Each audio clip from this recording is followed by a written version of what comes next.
Mga kapatid, tayong lahat ay inaanyayahan ni Jesus sa kanyang dulang. Tayo na makibahagi sa inaalok ng kanyang dulang, kasama ang mga layunin nito sa buhay natin at sa buong sanlilikha. Awitin po natin ang sa dulang ng Ama.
I was with him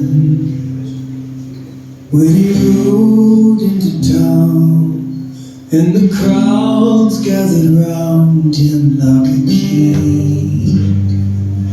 The smiling faces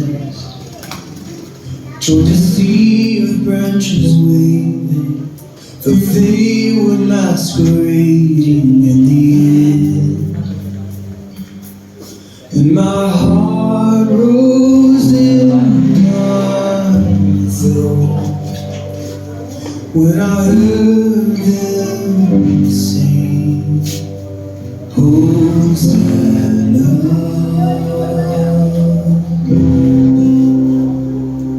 In the highest.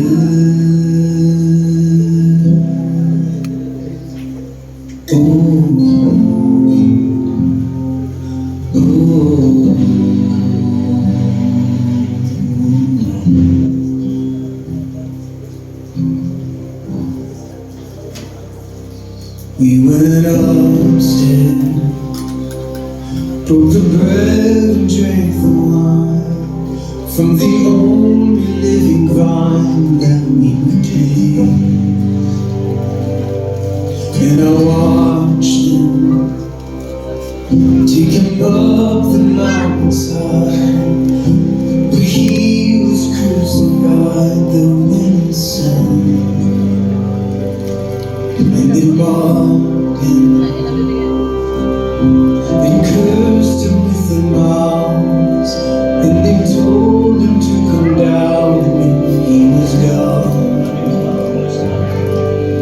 And my heart broke in my chest when I heard him say, forgive them.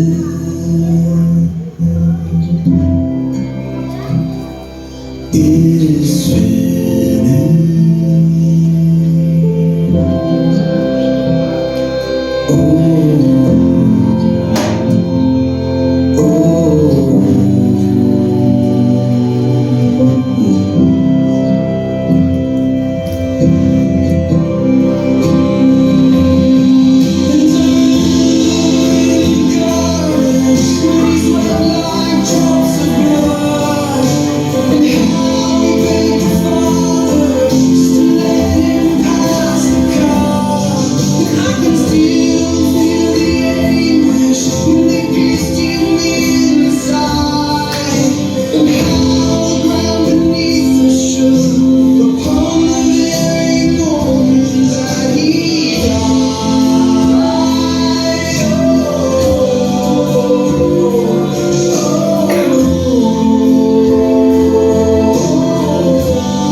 days later,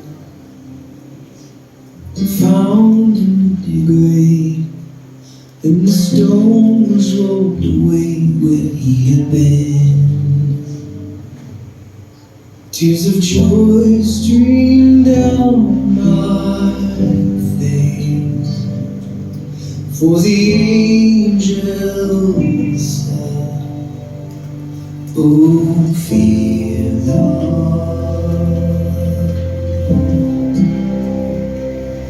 He is risen. Oh, fear not, He is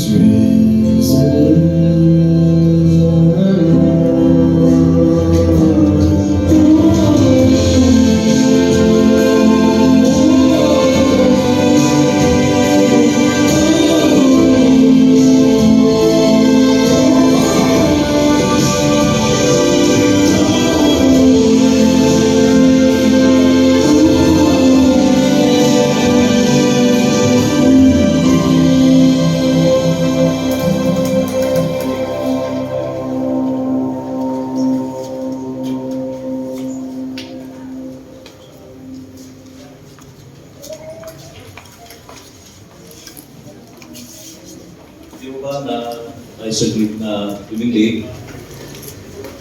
Tapos kumasahin mo na ang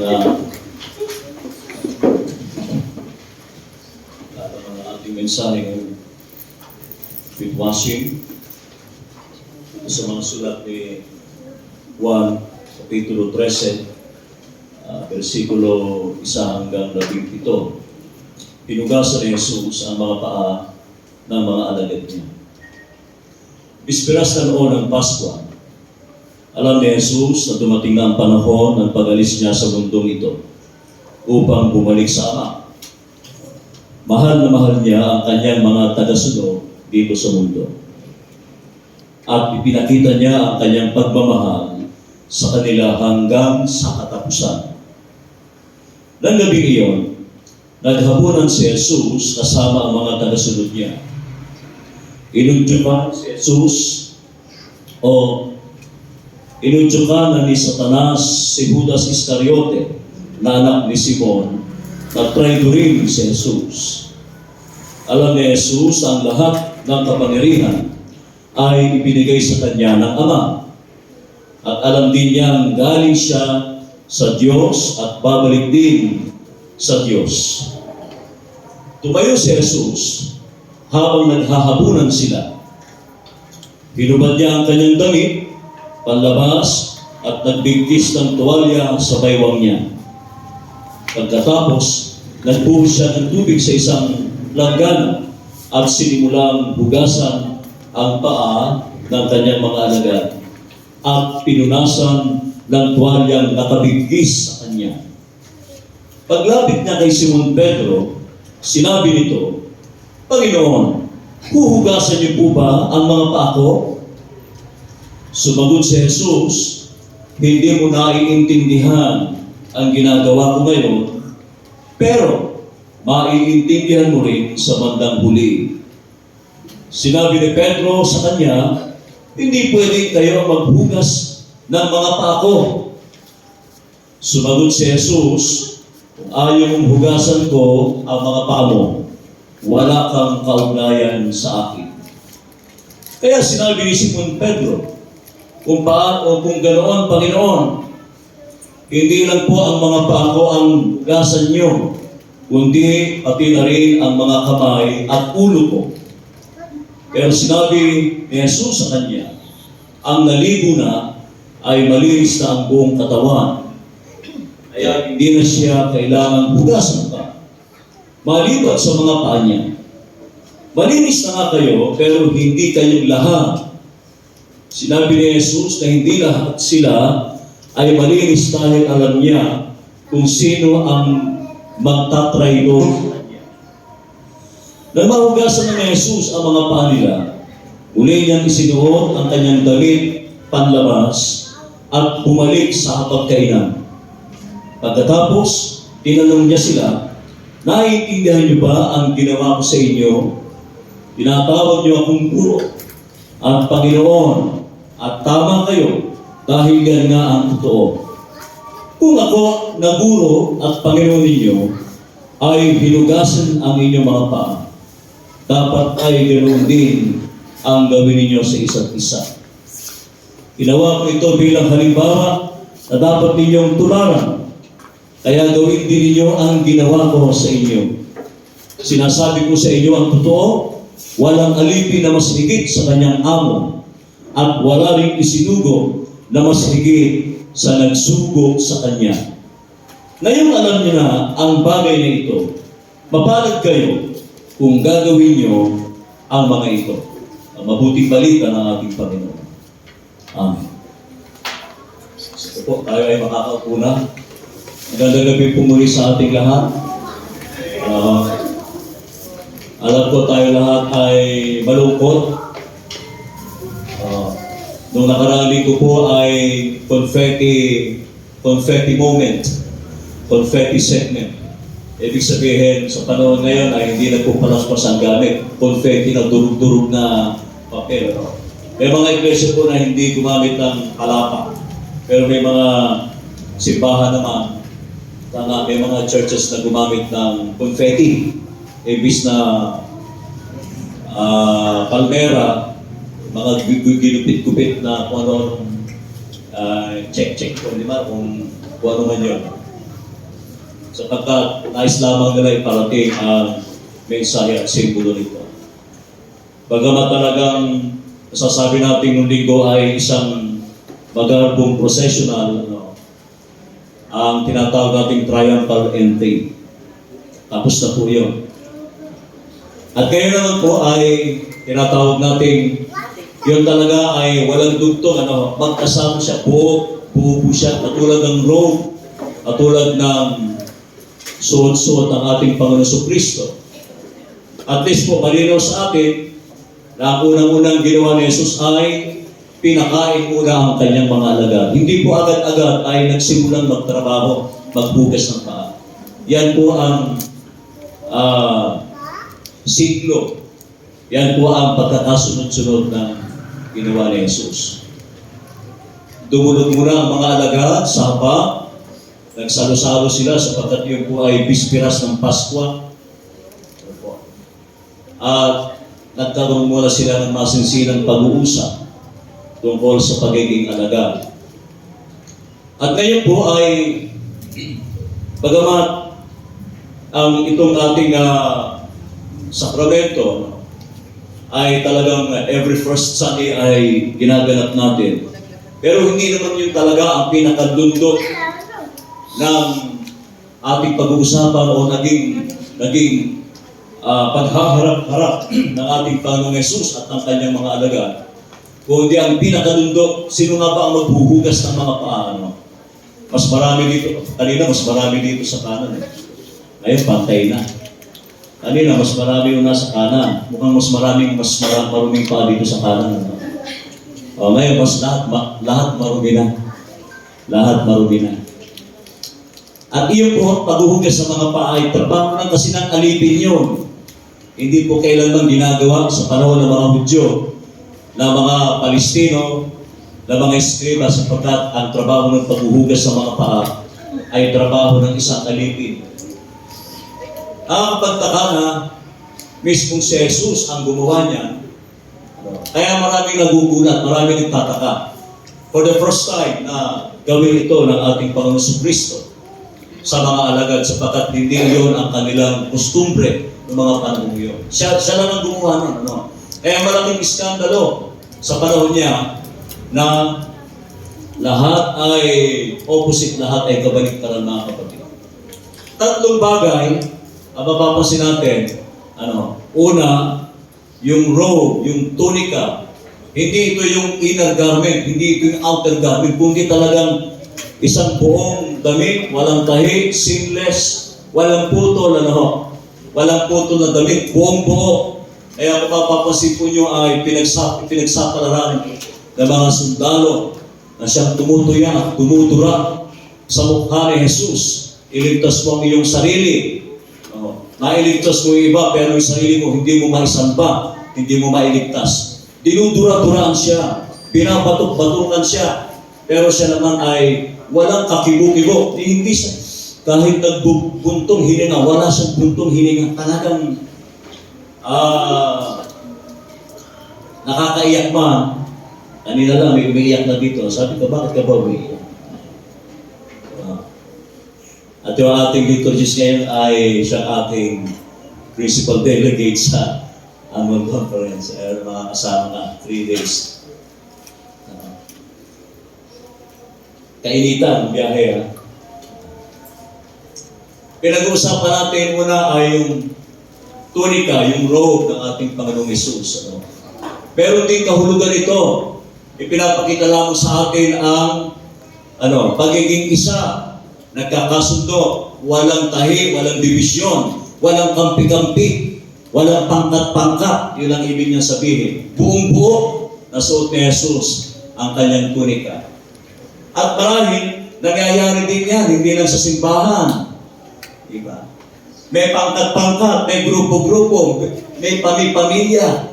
Hindi po ganun ang hindi sinabi ni Jesus na malakas itong pamilyang ito, malakas itong pamilyang ito. Wala pong ganun natala sa banal na kasulatan na tayo ay magpangkat-pangkat o magkampi. Sapagkat buo ang isang iglesia, nagkakasundo, nagdadamayan. Walang nagsisiraan, yun ang ibig niya sabihin. Walang sira, walang putol, walang tahi, yun ang ibig niya sabihin. Yun ang kasuotan natin bilang isang iglesia, mga kapatid. Ikalawa, hindi lamang yung robang ang controversial, yung basin, yung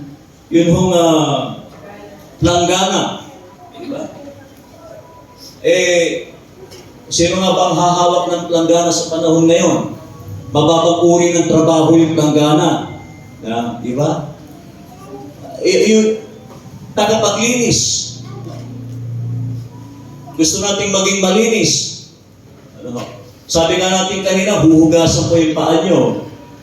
Kapatid, hindi naman kayo kailangan magpa-foot spa, magpa-pedicure. Hindi po yun ang inuutos. Sapagkat habang naghahapunan si Jesus kasama ng kanyang mga alagad, malinaw yun, naghahapunan muna sila at muli siya, sabi doon, mula sa hapa. At pagkatapos ng lahat, bumalik siya uli sa hapa. Alam na natin, hindi na natin pagtatalunan yun, alin ba una. Klaro yun, biblical, klaro ha. Hinugasan ni Jesus, maraming putik, marumi, mabaho, ganyan ang pa. Kahit na gaano kamahal ang yung suot-suot ng mga tsinelas, kahit naka-crocs pa tayo, kahit yung pinakamahal na sapatos, 6,000, 12,000, di ba? Paghubad mo ng sapatos ay mabaho pa rin ang paa natin.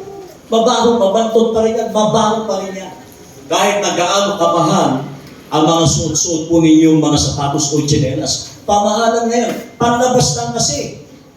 Panlabas. Kumisan ay yun ang mas mahalaga sa tao. Yun ang mas tinitignan ng mga tao. Panlabas. Maganda sa labas, mabaho sa loob. Kaya kailangan merong maglinis sa atin. Kailangan natin talagang maglinis ng ating sarili, ng ating kalooban, ng ating pagkatao.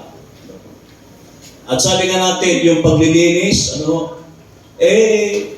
yung kanina, sabi ko nga, yung robe. Ano ba yung robe? May kinalaman sa yung titulo. Balikan ko yun, nakalimutan ko yun eh. Diba? Bagamat sinasabi ng mga alagad, ng mga eskriba, ikaw nga ba si Moises? Ikaw nga ba ang propetang paparating? Ikaw nga ba ang Mesias? Ikaw nga ba si Elias? Ang dami-dami nating titulo sa buhay, di ba? Napakarami nating titulo. Ano ba mga titulo na talagang somebody? Marami kang daw body. Somebody, anybody, and nobody. Kaluluwa na yun pag nobody. Ganun tayo, maraming body. Somebody, nobody, anybody. Hindi ko alam kung ano yung body. Body and soul.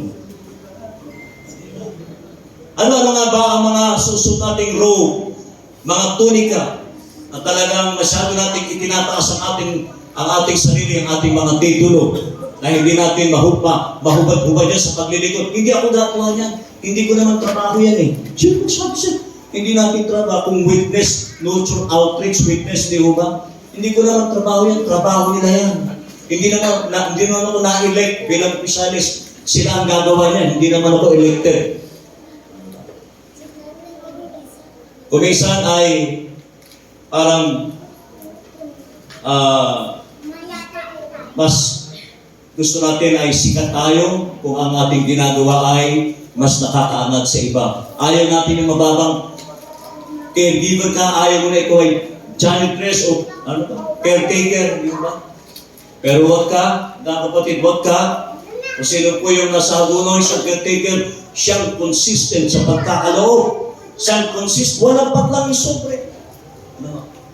Nagtataka kami kasi wala na po yung pumano na, nasa kabilang lugar. At itong mga panahon ito, sino nga ba magsusuot ng ganong kainit? Di ba? Napakainit. Ramdam niyo na ba yung init ng panahon? Ramdam niyo na? Oo, may nagre-reklamong mainit, mga kapatid. Magpakabait tayo para pagdating doon sa kabila, hindi tayo mas mainit yung pupuntahan natin kaya magpakaano tayo. Diba? Ayusin natin yung ating sarili. Mas mainit po doon dahil doon ay kumukulong langis at asupre. Naamoy niyo na ba yung amoy asupre? Nakaamoy na ba kayo ng amoy asupre? Di pa? Gusto niyo subukan? Huwag muna. Mas mainit po kasi doon. Huwag na tayo nagre-reklamo, mainit naman. Kanina po mas mainit. Buti na lang, maaga kami kanina sa Dulo Malabon, alas 8. Wala pa alas 8, nandun na sila. Nag-umpisa yata kami 8:01, 8:03. Ratsada na. Talagang umarangkada na. Dahil sabi ko, papainit pa ng papainit. So ano nga ba ang mga titulo natin? Hindi natin masyado natin pinahahalagahan dahil ayaw natin maglingkod. Ayaw natin humawak ng maruming basin. Ayaw natin humawak ng maruming planggana, kadiri. Di ba? Pinagdadala tayo ng araw po, mga kabataan. Pagdadali mo ng isda, alam siya. Pakidala mo nga siya. Lasa-lasa niya namin. Diba? Happy na. Diri-diri tayo humawak. Diba?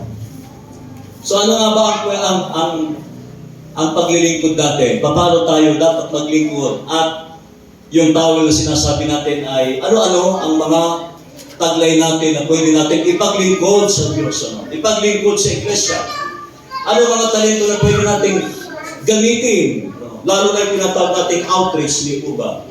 Ano nga bang, may mga simbahan, hindi na sila kailangang tawagan. Nag-volunteer talaga sila. Pastor Jack, kung isang Jack. Ano bang pwede kong maiambag? Nagkukusa na sila, may kusang palo. Hindi na po sila tinatawag pa, kinokontak pa o tinetext o kailangan ng meeting pa para usapin yung taong yun kung ano ang kanilang gagawin at may tutulong sa iglesia. Diba? Talagang ang paglilingkod ay nasa puso. Sabi nga ng isang General Secretary, nagpatawag siya ng meeting. Dahil yung mismong pinaka-spiritual leader na paborito na ng spiritual, pinaka-paborito raw nila yun. Pinatawag ang mga iglesia pagkat congregationalist, pinatawag lahat. Ang ating spiritual leader ay may malubhang karamdaman. At inanusin niya yun. Kaya nalungkot yung kanyang mga members, di ba? Ang daming iglesia nun eh. So, kaya sabi, nalungkot sila, nagsigaw sila bigla, take my heart, take my heart, take my heart, sabi ko. Kunin yung aking puso, kunin yung aming mga puso. At nung marinig ang spiritual leader na paborito nilang leader, ay parang bigla siya napabangon at lumabas papunta sa kanyang balkonahe at sumilip. At nung sumilip nito ay lalong nagsigawan yung tao. Take my heart, take my heart. Ang sabi ng mga members, take my heart. At ang sabi ng spiritual leader, tuwang-tuwa daw siya, damang-dama ko yung inyong mga sinasabi dahil napakaraming yung gustong ibigay na puso sa akin sapagkat isang puso lang naman talaga kailangan ko. Isa lang naman talaga. Pero ang dami tuwang-tuwa siya. Take my heart. Ngayon, sabi ng spiritual leader, ngayon malalaman ko, maglalaglag daw siya ng balahibo ng manok. At kung kanino bumagsak yung balahibo ng manok, malalaman niya kung sino yung taong magbibigay sa kanya ng puso. At eto na, inihagis na yung balahibo ng manok. Inihagis na, ayan na. Bumabagsak na sa mga tao yung balahibo na. Habang bumabagsak sa mga tao yung balahibo, take my heart, take my heart. Yung pa rin ang kanyang sigaw, take my heart. At palapit na ng palapit yung balahibo ng manok. Sumisigaw pa rin sila, take my heart. At nung malapit na yung manok, alam niyo yung sinabi ng mga tao, wag ka dito. Puro daldala ng alam eh. Puro salita lang. Nung malapit na yung balahibo, wag ka dito. Yeah. Kasi nga yung balahibo ng manok, ayaw nilang bumagsak sa kanila. Kung isa sinasabi natin, gusto ko maglingkod. Gusto naman natin tayo ay nakatala sa ating mga talaan bilang mga opisyalis. Pero ang tanong ay talagang nga bang may puso tayo sa paglilingkod? Handa pa talaga tayong magbugas ng paan ng ating kapwa? Maglingkod hanggang sa pinakamababang kalagayan ng buhay nila. Di po ba? At alam natin, maraming kaparaanan mga kapatid para tayo ay makapaglingkod sa ating kapwa. Kahit na po ano ang inyong estado, sabi ko nga lagi kong pinapatotoo, bakit nga mayroong isang pamilya, mga professional appeal? Sabi niya, dito po kami nag-bless kasi nung dumating kayo, ito yung aming ginagawa, pagtuturo na sa bata. At ang Pulumbarit family, kahit meron silang nakakaluwag sa buhay. Every Saturday ay naglalaan sila ng mga mission pagtuturo sa outreach, pagtuturo sa mga bata. Kahit engineer, kahit na siya certified public accountant, nandun pa rin sila. Hindi na kailangan at hindi na sila. Kumisan nga, sinasabi ng budget ng church. Meron po tayong may budget po dyan. Hindi na po.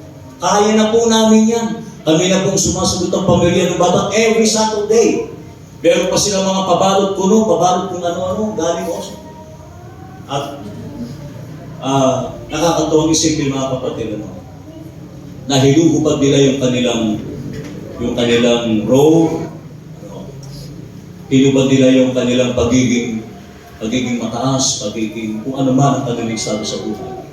At sila ay nagtapis, nagbigkis at bumaba sa mga alaga upang hugasan ang kanilang mga paa. Mga kapatid, tulad ng ating mensahe ngayon po ay hugasan po ang inyong mga paa. Ano po? At naway ito ang isang hamon sa ating lahat, mga kapatid. Sana ay makapaglingkod din tayo at tulad ng paglilingkod ng ating Panginoon Kristo na hinugasan ang mga paang ito ng kanyang mga alaga at wala siyang pinili sino man, kundi ito isang paglilingkod. Kahit na sino, hindi lang sa pamilya, kundi sa labas ng ating iglesia ay makapaglingkod tayo sa ating kapwa. Sige po, at ngayong hapon ay dudurog muna tayo sa dulang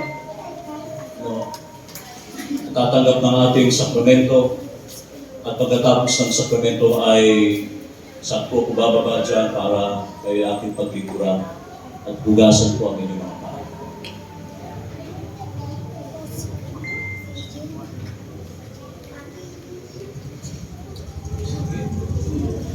Ano po ang tawag ako ng sandali po. Sige, sa ating programa, si Pedro ang pinakapopular na alagad ni Jesus. Isang dating mangingisda, nanalig at nagpasyang sumunod kay Jesus. Ngunit siya ay napakapuso, madaling magsalita, mangako, at madalas papagalitan ni Jesus dahil di niya nauunawaan ang kanyang sinasabi. Inaakala niyang tapos na ang lahat nung mamatay si Jesus at magpasyang mangisda na lamang muli. Ngunit siya ay sinundan at tinawag na muli ni Jesus.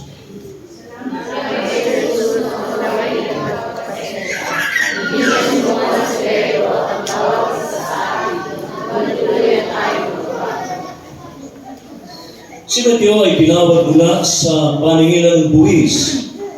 Ang trabaho ito noon ay maituturing na pinakatat na pagtataksil sa bayan dahil ang kanyang sinisingil ay ang kanyang sariling kababayan mula sa utos ng mananakop na imperyo ng Roma. Salamat kay Jesus, siniligtas niya si Mateo sa pagbibuhin ng trabaho. Dahil nababahiran niyo ito ng basiran at nanakaw. Salamat at siniligtas niyo kami tulad ni Mateo.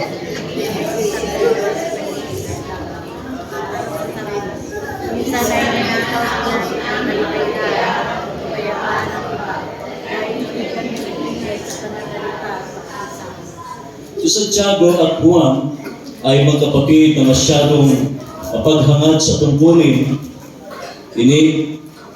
Inaambisyo nila ang mga bagay na hindi naaayon sa mga turo at halimbawa ni Jesus. Ngunit sila ay tinanggap ni Jesus bilang mga alagad.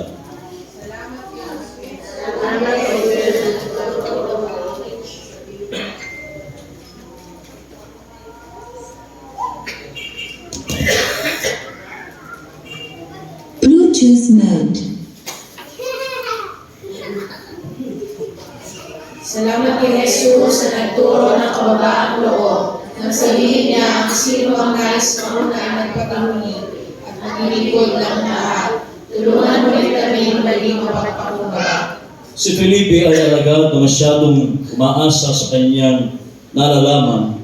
Pinayuhan niya noon si Jesus na pauwiin na ang mga tao sapagkat magugutom lamang ang mga ito. Dahil sila ay nasa ilang na lugar at nagdidilim na. Salamat kay Jesus dahil alam niya at dahil siya may magagawa. Kahit sa pananaw ng tao, kaya ibigay ng hirap. Tawarin mo kami sa mahina namin pananampalataya. Si Judas Iscariote na pinagkatiwalaan ng kanilang salapi ay maraming beses na nandadaya. Kalaunan ay pinagdanulo niya si Jesus kapalit ng 30 pirasong pila.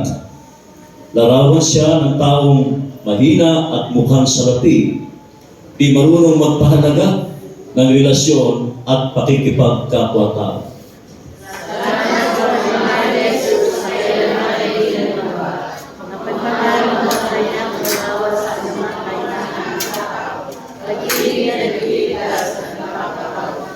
Si Simon na makabayan ay kasapi ng mga taong naniniwala sa kapangyarihan ng tabak patungo sa pagbabago. Isang samahan na nagbabalak labanan sa pamamagitan ng dahas ang mga mananakop. Nag-iisa niyang ipinagtanggol si Jesus matapos halikan ni Judas Iscariote. Salamat kay Jesus sa ilaw ay halimbawa. Babago halikunan sa pamamagitan ng pag-ibig. Hindi na sa karahasan. Si Andres ang nagpakilala kay Jesus na kanyang kapatid na si Pedro. Siya ang nagsabing mayroong bata na nais magbigay ng ambag sa ministeryo ni Jesus. Salamat kay Jesus sa ating tulong at kaloob at malaman na maligit ay kanyang nanatanggap at pinagpapalaman. Ang iba pang alagad ay tahimik lamang. Halos walang naisulat sa kanilang mga ginawa. Ngunit sila ay naglingkod kay Jesus at sa mga tao. Sasabihin namin ang aming sarili sa buhay ng mga hindi na ako mahal si Jesus. Tinawag niya tayo dahil sa kanyang biyaya. Mga minamahal, muli tayong tinatawag ni Jesus para makisalo sa dulang ng biyaya, sa dulang ng pag-asa, sa dulang ng pag-ibig, sa dulang ng kagalingan, sa dulang ng bagong buhay at layunin. Tayo na.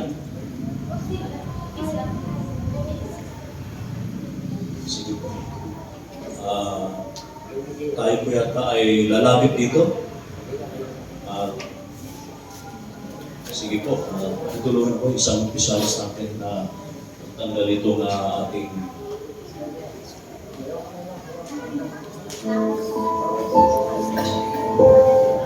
lalapit po tayo.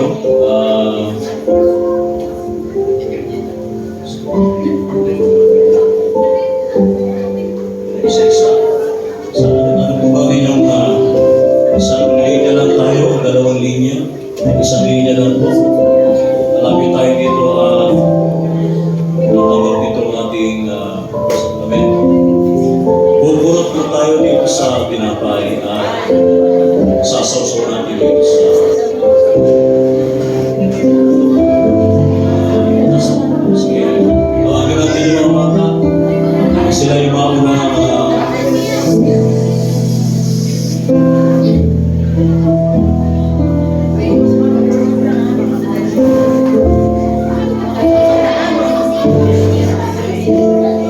pupurot lang. Hindi ko sinabing tamain. Pupurot naman po tayo. Ating magsasawa-sawa ang pinapay nito. Sige.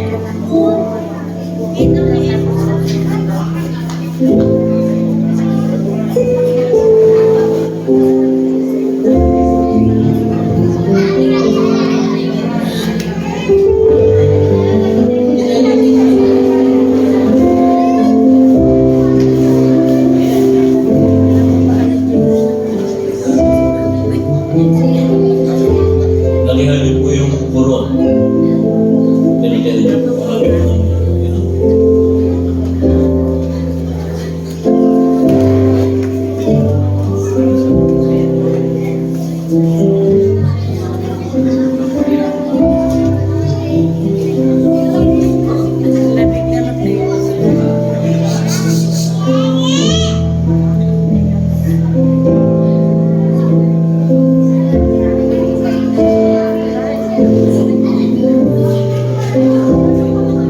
Sige po, sunod sa mga bata. Tayo na po tayo.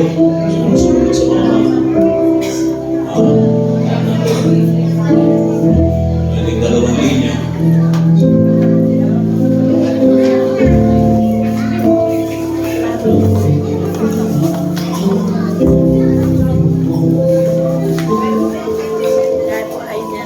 Sama mo si Kuya.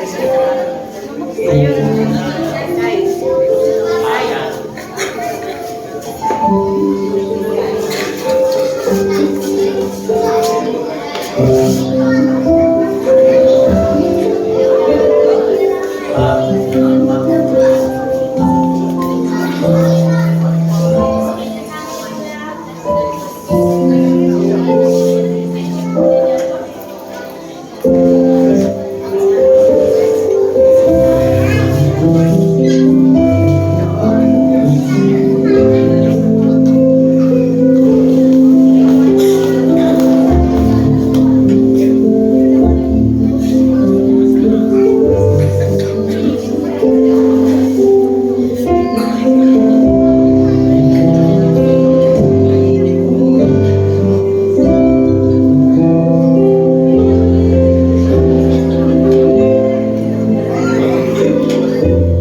si Jesus ng kanyang tinapay na ilagod niya sa isang tao na wala nang siguro bukas dito. Wala nang bukas sa atin. Ang isang mensahe na gusto naming maabot ay hindi malinis lahat. Hindi sino yung mga taong nagtaksil, pinagkailangan ating Panginoon Kristo. Yun po yung ibig sabihin na hindi malinis lahat. At kung ano rin yung dapat nating linisin, yun ay bahagi ng ating pagkalito at pagkataksil sa Diyos. Linisin natin kung ano man po yung dapat linisin natin.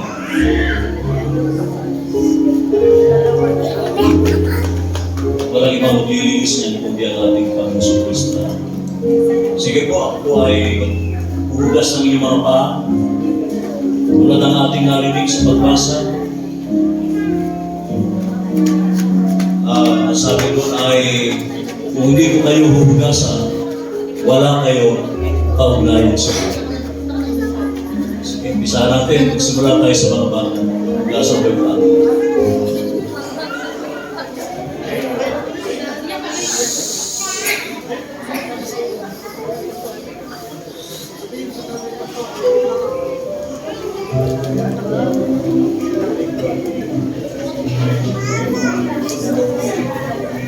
Pwede pong isang paa o dalawang paa sa inyong Panginoon.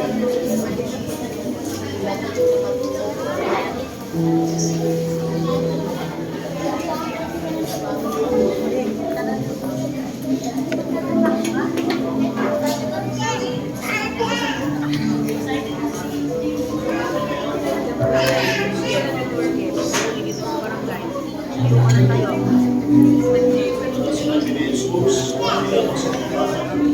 Sabi niya ay pabayaan niyo pumangin sa kanyang mga bata.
tayo manalangin, tayo lahat, tayo tumindi.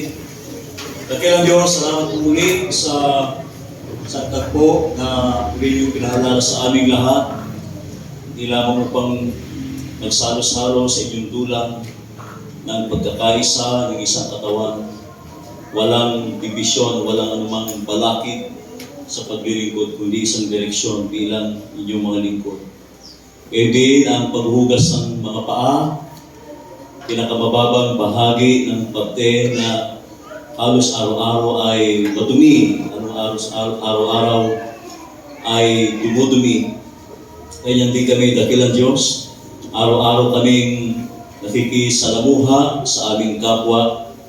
Pwedeng sa maghapon ay maging marumi kami kung kaya ikaw ay siyang patuloy na naghuhugas sa amin upang luminis hindi lamang sa panlabas, kundi ang aming puso, ang aming pagkatao.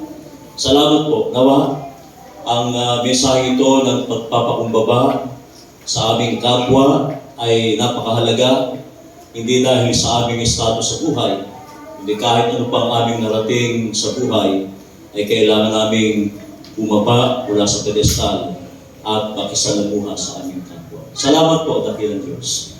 Hindi kami nag-aaring matuwid, hindi kami nag-aaring mga banal, kundi katulad ng inyong mga alagad, ay mula din sa alabok, mula sa karumihan, at kayo na siyang luminis at naghugas ng kanilang mga paa. Kayo din ang aming gagawin sa aming mga kapwa. Salamat po, dakilang Diyos, sa munting paalaala nito. Ito ang aming dalangin sa makapangyarihang pangalan ni Jesus. Amen.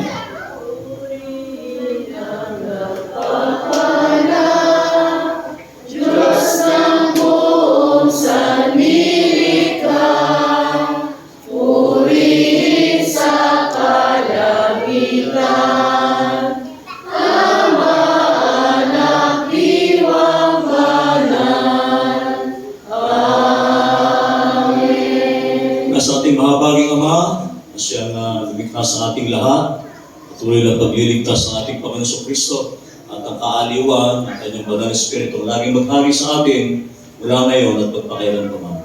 Amen.